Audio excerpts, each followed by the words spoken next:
السلام عليكم ورحمة الله وبركاته. بسم الله الرحمن الرحيم. الحمد لله والصلاة والسلام على أشرف رسل الله وعلى آله الفائزين برضا الله. أما بعد، اللهم صل على سيدنا محمد وعلى آله وصحبه وسلم.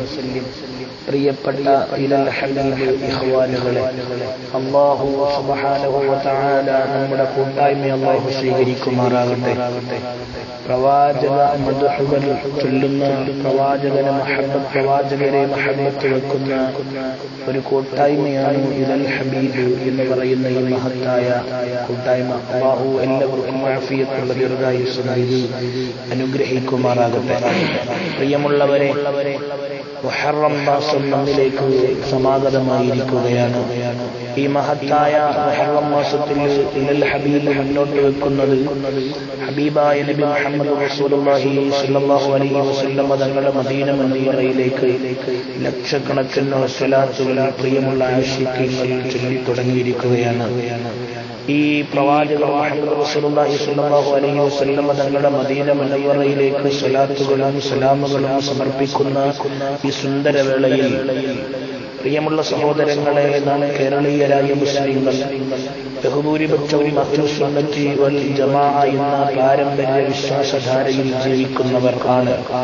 നമ്മിൽ അധികം ആളുകളും നമ്മുടെ കുടുംബത്തിലും മറ്റുള്ള ബന്ധപ്പെട്ട സംരംഭങ്ങളിലുമൊക്കെ നിർവഹിച്ചു പോരുന്ന, വളരെ പാരമ്പര്യത്തോടുകൂടി നാം നിർവഹിച്ചു പോരുന്ന ഒരു മഹത്തായ സൽക്കർമ്മമാണ് മങ്കൂസ് മൗലിദ് എന്ന് പറയുന്ന മുത്തുനബി സല്ലല്ലാഹു അലൈഹി വസല്ലം തങ്ങളുടെ മദ്ഹുകൾ അടങ്ങിയ ഒരു കാവ്യം. ഈ മങ്കൂസ് മൗലിദ് എന്ന് നാം പറയാറുണ്ട്, നിർവഹിക്കാറുണ്ട്, ചൊല്ലാറുണ്ട്, അതിൽ നാം സംബന്ധിക്കാറുണ്ട്, അതിന്റെ മജ്‌ലിസുകൾക്ക് വേണ്ടി സംഭാവനകൾ നിർവഹിക്കാറുണ്ട്, അത് നടത്തുന്നതിന് വേണ്ടി നാം പ്രവർത്തകരെ സംഘടിപ്പിക്കാറുണ്ട്.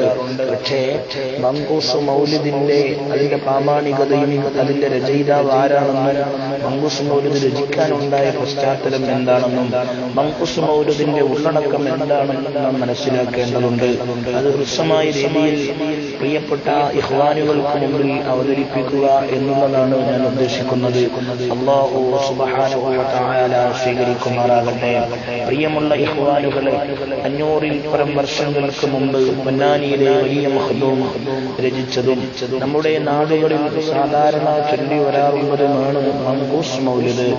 1000-ഓളം വർഷം പഴക്കമുള്ളതും മഹാനായ ഹജ്ജത്തുൽ ഇസ്ലാം അബൂ ഹാമിദ് അൽ-ഗസാലി റഹിമഹുല്ലാഹ് മഹാനുഭാവൻ രചിച്ചതുമായ സുബ്ഹാന മൗലിദിൽ നിന്നും ചുരുക്കി എടുത്തതിനാലാണ് ഇതിന് മങ്കൂസ് മൗലിദ് ചുരുക്കപ്പെട്ടത് എന്ന് പേര് വന്നത്. പ്രിയമുള്ളവരെ, നാം മനസ്സിലാക്കണം, നാം മങ്കൂസ് മൗലിദിന്റെ സദസ്സിലൊക്കെ പങ്കെടുക്കുന്നവരാണ്. നാം ഇനി മനസ്സിലാക്കിയിരിക്കേണ്ടത്, ഈ ആശിഖീങ്ങളുടെ കൂട്ടായ്മയിൽ ആരും ഇനി മങ്കൂസ് മൗലിദ് എന്താണെന്ന് അറിയാത്തവർ ഉണ്ടാകാൻ പാടില്ല.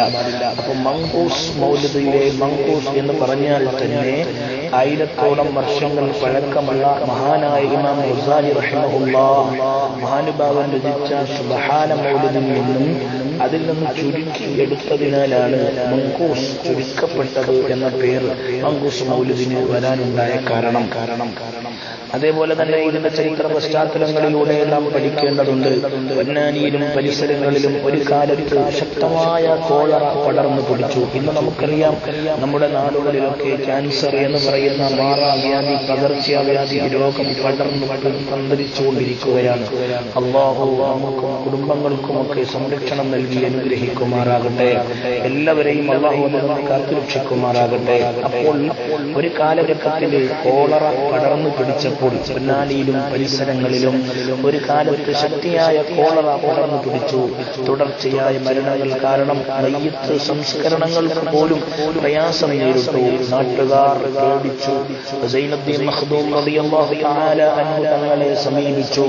തൽസമയം മഹാനായ സൈനുദ്ദീൻ മഖ്ദൂം തങ്ങൾ രചിച്ച മൗലിദുകളിൽ ചൊല്ലുവാൻ നിർദ്ദേശിക്കുകയും മൗലിദിന് ശേഷം തബറുക്കിന്റെ ഭക്ഷണം കൊടുക്കാനും മഹാനുഭാവൻ നിർദ്ദേശിച്ചു.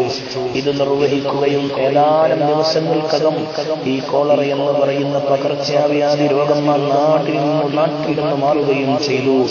അന്ന് മുതൽ കേരളത്തിൽ പകർച്ചവ്യാധികൾക്ക് മരുന്നായി ആത്മീയ ലോകത്തെ നിറസാന്നിധ്യങ്ങളായ മഹാന്മാർ മങ്കൂസ് മൗലിദാണ് നിർവഹിച്ചു പോരുന്നത്. പൊന്നാനി മഖ്ദൂം തങ്ങളുടെ ചരിത്രം രേഖപ്പെടുത്തിയ ഗ്രന്ഥങ്ങളിൽ നമുക്ക് കാണുവാൻ സാധിക്കും. അതേപോലെ തന്നെ കേരളത്തിൽ മങ്കൂസ് മൗലിദ് ഓതിയ ധാരാളം നാടുകളിൽ ഇന്നും അതിന്റെ ചരിത്രങ്ങൾ നിലകൊള്ളുന്നത് നമുക്ക് കാണാം. അരീക്കോടിനടുത്ത് മുണ്ടമ്പ്ര എന്ന് പറയുന്ന സ്ഥലത്ത് 90 വർഷങ്ങൾക്ക് മുമ്പ് തലമ്മൽ തലമ്മ എന്ന് പറയുന്ന ഒരു കോളറ പടർന്നു പിടിച്ചു. പ്രതിവിധിയായി അവിടെ വരാറുണ്ടായിരുന്ന ഫ്രഞ്ച് മാഹി എന്ന് അറിയപ്പെട്ടിരുന്ന മുഹമ്മദ് ഹാജിയുടെ നേതൃത്വത്തിൽ തുടങ്ങിയ മങ്കൂസ് മൗലിദ് ആഴ്ചകൾ തുടർച്ചയായി നിർവഹിച്ചത് കാരണം ആ രോഗം ആ നാട്ടിൽ നിന്നുകൊണ്ട് പൂർണ്ണമായും മാറിയെന്ന് നമുക്ക് കാണാം. ഇന്ന് വരെ ആ ഓരോ ആഴ്ചയിലും മുടങ്ങാതെ മുണ്ടമ്പ്രക്കാർ ആ നാട്ടിൽ മങ്കൂസ് മൗലിദ് തുടർന്നുകൊണ്ടിരിക്കുന്നു. ഇങ്ങനെ മങ്കൂസ് മൗലിദുമായി ബന്ധപ്പെട്ട് ധാരാളം ചരിത്രങ്ങൾ നമുക്ക് കാണുവാൻ സാധിക്കും. ഞാൻ അതിലേക്കൊന്നും പോകുന്നില്ല. അബൂ യഹ്യ സൈനുദ്ദീൻ ഇബ്നു അലി ഇബ്നു അഹ്മദ് അൽ-മഅ്ബരി റഹിമഹുല്ലാഹ് ആണ് സൈനുദ്ദീൻ മഖ്ദൂം തങ്ങളുടെ പേരാണ് ഞാൻ പറഞ്ഞത്. അബൂബക്കർ സിദ്ദീഖ് റളിയല്ലാഹു തആല അൻഹുവിന്റെ പരമ്പരയിൽപ്പെട്ട ഈ കുടുംബം സൈനുദ്ദീൻ മഖ്ദൂം തങ്ങളുടെ കുടുംബം യമനിൽ മഖ്ദൂം എന്ന സ്ഥാനപ്പേരിൽ അറിയപ്പെടുന്നു. ഹിജ്റ 6-ാം നൂറ്റാണ്ടിൽ മതപ്രചരണാർത്ഥം ഇന്ത്യയിലേക്ക് അവരിൽ നിന്ന് ചിലർ എത്തിപ്പെട്ടു. കായൽപട്ടണം കിളക്കര ഭാഗത്ത് പായക്കപ്പലിലെത്തിയ അവർ ആ പ്രദേശങ്ങളെ മഅബർ എന്ന് വിളിച്ചു. അങ്ങനെ അവർ മഅബരികൾ എന്നറിയാൻ തുടങ്ങി. പിന്നീട് കേരളത്തിലേക്ക് ആ കുടുംബം നീങ്ങാൻ തുടങ്ങി. ആദ്യമായി മഖ്ദൂമിന്റെ ഉപ്പാപ്പ അഹ്മദുൽ മഅബരിയും പിതാവ് അലിയുൽ മഅബരിയും പിതൃവ്യൻ സൈനുദ്ദീൻ മഅബരിയും കൊച്ചിയിലെത്തി അവിടെ ഖാദി സ്ഥാനം നിർവഹിച്ചു പോന്നു. സൈനുദ്ദീൻ മഖ്ദൂം സൈനുദ്ദീൻ പൊന്നാനിയിൽ ഖാദിയായപ്പോൾ അവിടെ പ്രതിനിധിയാക്കി അവർ പൊന്നാനിയിലേക്ക് പോയി. കൂടെ സൈനുദ്ദീൻ എന്നൊരു കുട്ടിയും മുതഅല്ലിമായി പിന്തുടർന്നു. അവർ താമസിച്ചിരുന്ന വീട് കൊച്ചിലുമ്മാനകം എന്ന പേരിൽ അറിയപ്പെട്ടു. സൈനുദ്ദീൻ മഖ്ദൂം റളിയല്ലാഹു തആല അൻഹുവിന്റെ മങ്കൂസ് മൗലിദ് രചിച്ചതുമായി ബന്ധപ്പെട്ടുള്ള ചരിത്രം പറഞ്ഞപ്പോൾ സൈനുദ്ദീൻ മഖ്ദൂം തങ്ങളുടെ കുടുംബ ചരിത്ര പശ്ചാത്തലങ്ങളിലൂടെയാണ് നാം കടന്നു പോകുന്നത്. സൈനുദ്ദീൻ എന്ന മുതഅല്ലിം ഇൽമ പഠിക്കാൻ കോഴിക്കോട്ടേക്കും പിന്നീട് മിസ്റിലേക്കും നീങ്ങി. മിസ്റിൽ ശൈഖ് സഖരിയ അൽ-അൻസാരി റളിയല്ലാഹു തആല അൻഹുവിന്റെ ശിഷ്യനായി പഠിക്കുമ്പോൾ ഗുരുവര്യന്മാർക്ക് ഖിദ്മത്ത് ചെയ്യുന്നതിൽ തൃപ്തി കണ്ട മഹാൻ ഒരിക്കൽ ഗുരുവര്യരുടെ കുതിരയ്ക്ക് പുല്ല് പറിക്കാൻ പോയി. അന്നേരം പല പച്ചപ്പുല്ലുകളും തസ്ബീഹ് ചൊല്ലുന്നത് കേൾക്കുകയും ആ വിവരം ഗുരുവിനെ അറിയിക്കുകയും ചെയ്തപ്പോൾ അവിടുന്ന് പറഞ്ഞതാണത്രേ, നീ ഹാദിമല്ല, നീ മഖ്ദൂമാണ് എന്ന്. അങ്ങനെയാണ് മഖ്ദൂം എന്ന സ്ഥാനം നേടുന്നത് എന്ന് മഖ്ദൂം തങ്ങളുടെ ചരിത്രത്തിൽ കാണാം. അപ്പോൾ നേരത്തെ യമനിൽ അവരുടെ പിതാമഹന്മാരുടെയും പേരിൽ ഈ മഖ്ദൂം എന്ന പേരുണ്ടായിരുന്നു എന്നുള്ളത് കൂടി നാം മനസ്സിലാക്കേണ്ടതുണ്ട്. പിന്നീട് സഖരിയ അൽ-അൻസാരി റളിയല്ലാഹു അൻഹുവിന്റെ ശിഷ്യനായി പഠിക്കുമ്പോൾ പച്ചപ്പുല്ലുകൾ തസ്ബീഹ് ചൊല്ലുന്നത് കേൾക്കാൻ സാധിച്ചപ്പോൾ ആ മുതഅല്ലിം എന്ന ഉസ്താദിനോട് പറഞ്ഞപ്പോൾ ഉസ്താദ് പറഞ്ഞത്, ഉസ്താദ്മാർക്ക് ഖിദ്മത്തെടുത്തുകൊണ്ട് കഴിഞ്ഞിരുന്ന സൈനുദ്ദീനോട് പറഞ്ഞത്, നീ ഖാദിമല്ല മോനെ, നീ മഖ്ദൂമാണ് എന്നാണ്. നബി തങ്ങളുടെ പ്രകീർത്തനങ്ങളും മദ്ഹുകളും ഗദ്യമായി പാടി പുകഴ്ത്തുന്ന ഒരു പ്രവണതയ്ക്കാണ് ഈ മൗലിദ് എന്ന് പറയുന്നത്.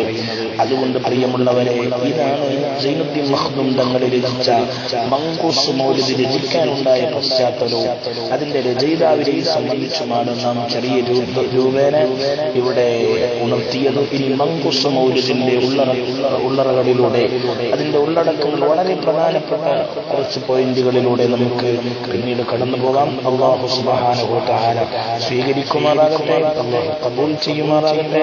രോഗങ്ങൾ കൊണ്ട് പ്രയാസപ്പെടുന്ന പ്രിയപ്പെട്ട ഇഖ്വാനുകൾക്കൊക്കെ അല്ലാഹു ശിഫ നൽകി അനുഗ്രഹിക്കുമാറാകട്ടെ.